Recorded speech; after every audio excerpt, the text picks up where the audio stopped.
Hello everyone, I'm Jihya Chandran.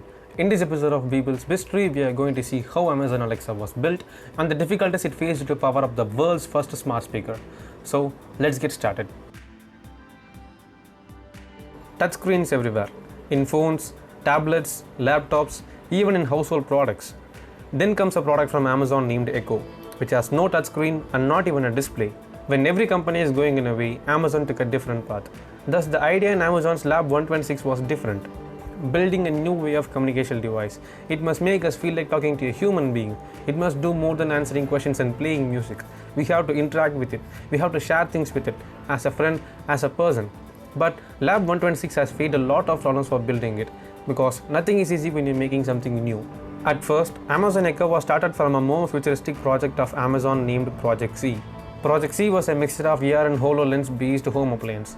The company thought that was more futuristic, so they decided to rip off Project C and made a simpler version of it. That's Project D. Initially, Project D was focused on building a smart speaker that can play music and also can interact with people like a human being. They started to work on the project in 2011, but the major problem they had was having no references, because Amazon Echo was one of its kind. So the development of Amazon Echo took a large time. And now we shall see an overview of how Amazon Echo works. First, the user speech is recorded with a microphone after the wake word, Alexa in this case. Then the recorded audio is processed and converted to text. Now the text has to be processed. Processing means it has to answer the user's question, play songs, and interact with people. For example, they used Wolfram Alpha to answer users' question. If you don't know Wolfram Alpha, that's a computational knowledge engine that can answer users' question based on real-time calculations. To know more about Wolfram Alpha, check out the video we did before. And now, the answer is taken back from the Wolfram Alpha's API. It is now processed and given back to the device. Then it is spoken by Echo to the user. Please don't confuse with the names. To be more simple, Alexa is the software that runs the hardware Amazon Echo. Here at the first step, latency came as the problem. Latency is the time gap between the user's speech and the response of the machine. Because at that time the latency of a speech recognition system was 3 to 3.5 seconds. So the team thought of having the latency as minimum as possible. If the latency is very high, it can ruin the whole experience of the interaction with the device. Finally, the team set 2.5 seconds as the target for maximum latency in the speech recognition system.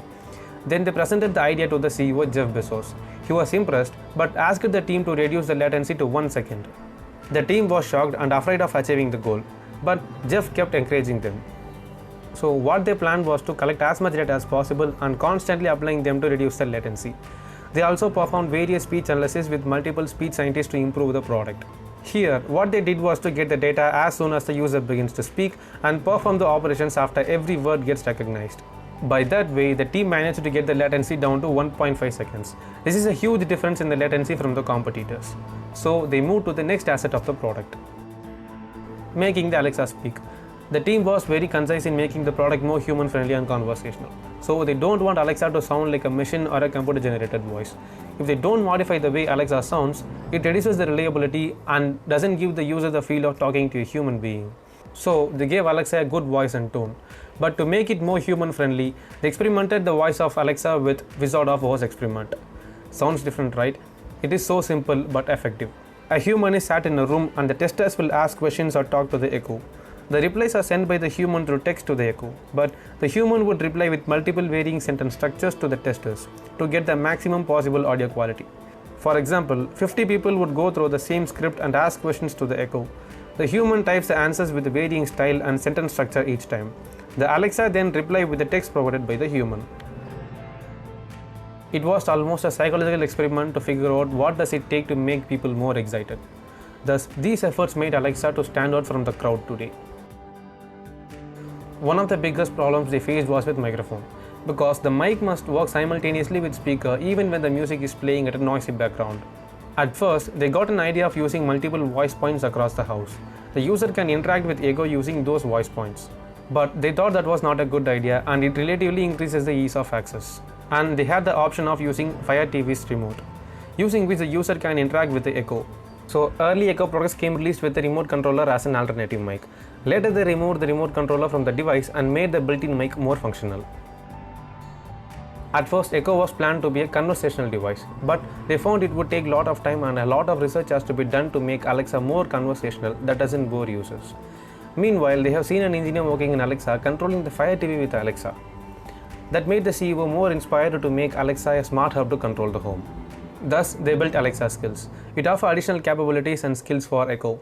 If you are a developer, you can write an Alexa skill and publish it, which can be installed by any Echo device. So lots of companies involving smart home control made an Alexa skill for their product, like integration of Philips smart bulbs with Alexa. And some non-home control skills were also made by developers to make their product more easier to use. Uber integration with Alexa is an example. If you look closer, the early objective of making Alexa was to build a conversational device. Thus, there was a lots of underground work was done for making the device conversational. The ultimate goal of the team was to make a conversational unit that can chat with a human for at least 20 minutes. So they worked hard. And they also did a smart thing to boost up the sales of the Alexa and to make the feature more interesting.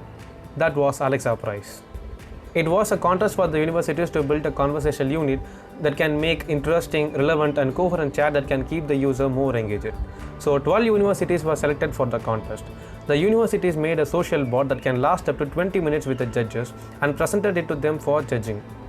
Finally, an university won and got the prize of $2.5 million. But the big winner here is Amazon, because it got one of the most interesting and valuable components of making a virtual assistant. During 2016, the conversational feature was introduced and made the product reach great heights. By now, Amazon Echo has a best-in-class voice assistant with amazing user capabilities, top-notch privacy features, and skills that are growing every day. Recent features like voice prints that authorizes users just with their voice to make online orders. And it is now more intelligent to identify between the users with their voices and give them relevant answers. But the path it paved leads to multiple voice assistants like Apple HomePod, Google Home, and a lot more voice assistants of this category. But the Echo remains the one who leads everything, and it keeps growing for every iteration. And that's it for this video. I hope you have known something from this. If yes, let me know it by your likes and comments. And don't forget to subscribe to our channel to get more quality videos. There's a lot to come. So stay tuned and thanks for watching. Bye.